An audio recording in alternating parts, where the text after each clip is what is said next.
What is up guys, Ashraf592 here, and today we'll be doing a little video on 10 tips to help improve as a jungler. And in this video, we will be looking at a few tips and guidelines that if used, will help you to improve and become a more effective player in the jungle. As always, feel free to hit that like button if you guys end up enjoying the video or found it helpful. And if you have any questions or feedback, don't hesitate to leave them in the comments below. Anyway guys, with everything being said, let's get started. Tip number 1, know your jungler. This simply means to know what type of jungler you're about to play, whether it's an early game jungler or a mid to late game jungler.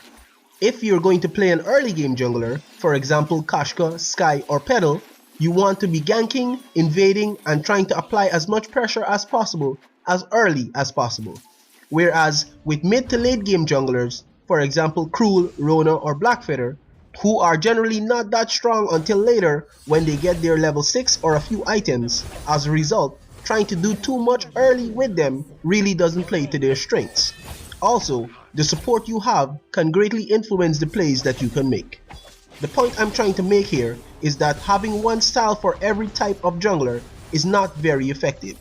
And by knowing what type of jungler you're playing, you will be able to utilize your advantages and be more effective on the map. Next tip is to react to aggression.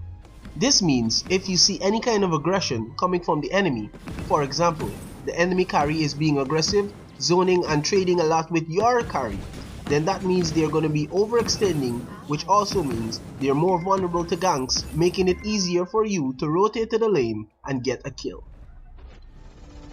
Next tip, getting free damage on towers.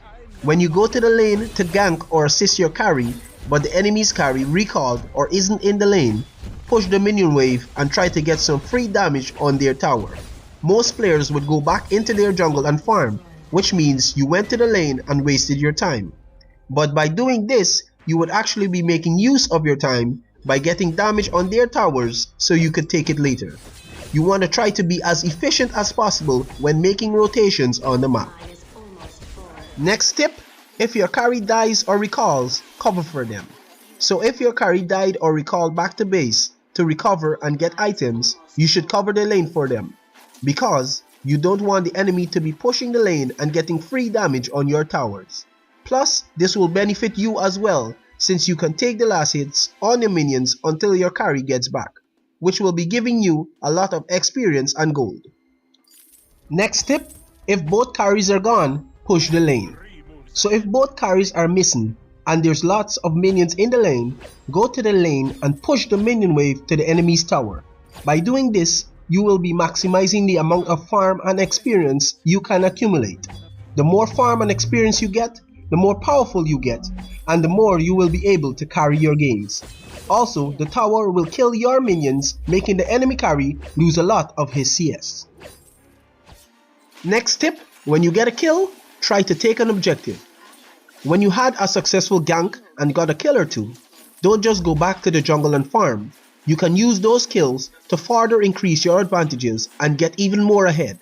By taking objectives around the map, for example gold mine, the enemy's jungle camps and towers, preferably the nearest objectives are the ones you should prioritize. And the reason you can actually pressure these objectives is because of the disadvantages that the enemy team has in numbers. Next tip, if the enemy jungler is low, invade his jungle. This means if you spotted the enemy jungler on the map and he has low health, you can invade his jungle. And let's say he wants to contest for his backs and medic camps, he can't, since he has low health and you have the kill potential on him if he tries. If done correctly, you will be depriving the enemy jungler of gold and experience while accumulating more for yourself. Next tip, build defensively when behind and offensively when ahead. The reason behind this is, if you build offensively when you're behind, you won't survive the enemy's initiation long enough to use the damage that you have bought. But when you're ahead, you want to build more offensively so you can have more presence in the game and keep that snowball rolling. Next tip, pinging out enemy sightings. Not everyone is good at paying attention to their minimap, so by doing this, you will help keep your teammates aware of the enemy's movements, and it will also help to improve your team's overall map awareness.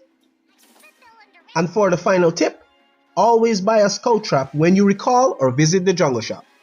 Now this is a good tip in general for any role, but as a jungler, vision will greatly increase your chances at being effective in the jungle.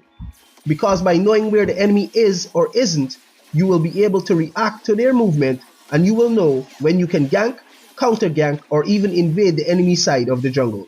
Plus, more often than not, you would get a captain who just wouldn't buy scout traps, so instead of rage pinging him or her for vision, try using this tip. Alright guys, those are my tips. I hope they help you to improve as a jungler. Don't forget to leave a like if you enjoyed the video or found it helpful, and subscribe if you want to see more. This is Astra592. Thank you so much for watching this video, and I'll see you guys next time.